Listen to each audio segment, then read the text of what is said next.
Today, I'm going to replace the serpentine belt, the main drive belt, as it's sometimes called, on my Porsche Boxster 986. Here it is. The reasons to replace this: if it's old, if it's cracked, obviously you want to replace it. In order to replace the belt on your car, you will need a new belt, obviously. Should be pretty easy to find and pretty cheap. You will need a 24mm socket or wrench and a 10mm socket or wrench. And that's about it. It's actually a pretty easy job, and it's pretty cheap too. Most of the belts you can buy are 20 bucks or less. It's a fast, easy project, half hour, maybe an hour, depending on how good you are, to replace. It's really simple. Symptoms, reasons you might want to replace your belt: if it's been a while, there's a lot of mileage on the belt, you want to replace it. If you look at it and it's at all cracked or ripped, sometimes there will be little rips and chunks out of the belt, you'll want to replace it. Or if you get a really high-pitched squeaking sound from the engine, that's likely a result of the belt getting kind of stretched out and worn and slipping, you'll want to replace it. If the belt does squeak like that, never use those sprays that are supposed to stop belts from squeaking. It's slipping, you just want to replace it because it's too big and too worn. It's an easy job, it's a cheap job, there's no reason not to do it. I'm replacing my belt because I bought the car and I don't know how many miles are on my current belt. And since it's a cheap, easy job that will ensure that I don't get stranded, there's no reason for me not to do it. So, step one is just getting at it. And this is one of those rare cases where the Boxster's mid-engine layout actually makes the job easier. Because I can get to the front of the engine right here. To do this, I'm going to pull the seats forward, take the carpet and the speaker box off the top, and then take this carpet out, and there will be a plate right there that will allow me access. You don't actually need to completely remove the top here. You can just slide it back enough so that you can lift this carpet up and remove these screws, or these little plastic things at the top. There are 4 of them, and they just kind of unscrew.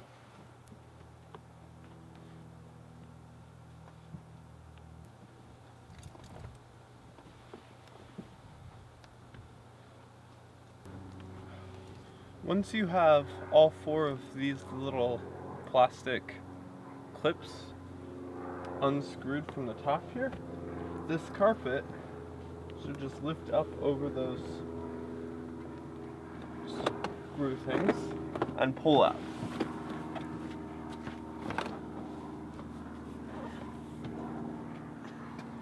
From here, you're going to work your way along, removing each of these bolts and these 2 nuts to get this plate off.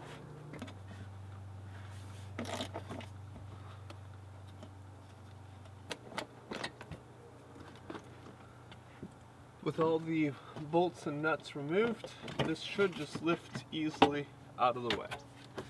Now, you can see the belt right here, and the pulley that you have to loosen to remove this belt. So here's the serpentine belt. We got to get the old one off right here. Or if you're just inspecting it for tears and rips and things, now's a good time to do that. Almost center of it, you'll see a pulley right here is the one that you're going to want to put your wrench on to loosen the whole thing. So we're going to put my 24mm wrench or socket right on there like that.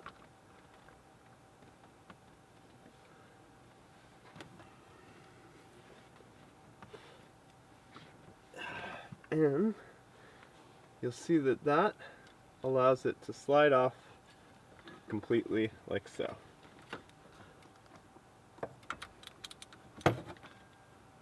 If your car happens to be something other than a 986, the pattern around the pulleys might be a little bit different. Just pay attention to how this belt is running along each pulley, because you've got to put it back exactly the same way, and that can be a little bit tricky. I'm actually going to start down here on this bottom left, well, right, depending on how you look at it. This one right here, that is the coolant pump, the water cooling pump. I'm going to start putting the belt right there, and then I'm going to work around clockwise going through each of these belts. And this is where it's nice to have a good manual. This is just an unpaid plug. I use Bentley's service manual for the 986. I love these things. They work really well and give a lot of good information. I wish they were paying me to sell their stuff, but yeah, definitely worth picking up if you plan on doing a bit of work on your car. They show you a diagram and the order that it's going to go in, but I'll do that as well. Alright, gonna go down here, start by putting it around this coolant pump down here.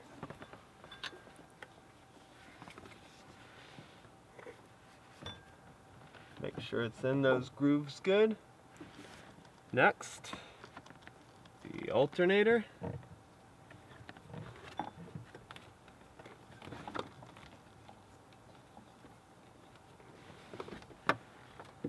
Then round the bottom of this pump, or this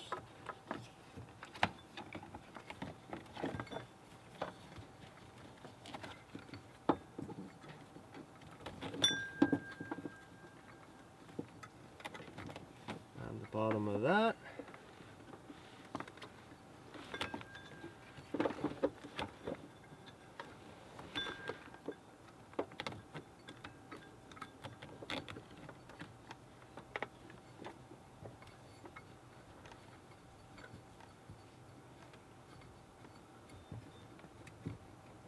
Top of the other one.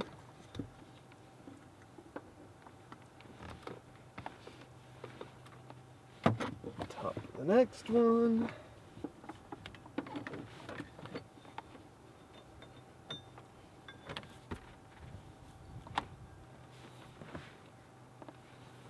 Round the main one there.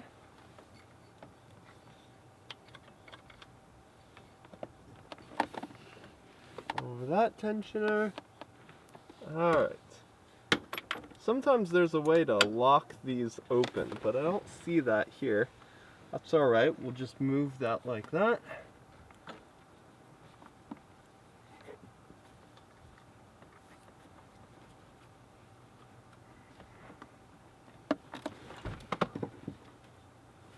As you do this, check and make sure that it's on all the wheels. If it's off a little bit, it's not going to be long enough to stretch all the way around.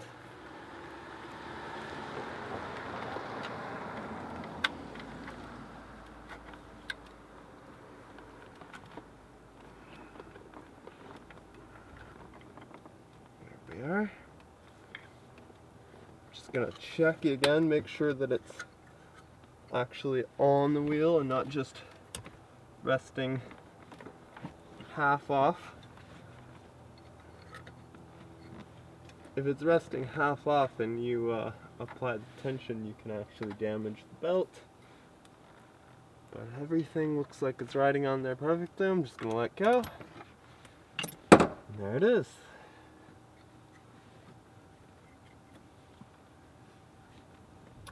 So, gonna go ahead and button everything up, and that's the job.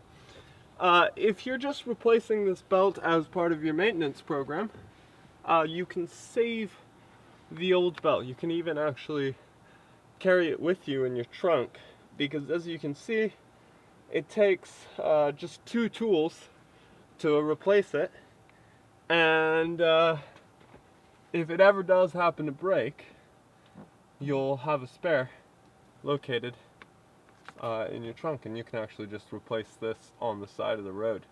Save yourself an expensive tow.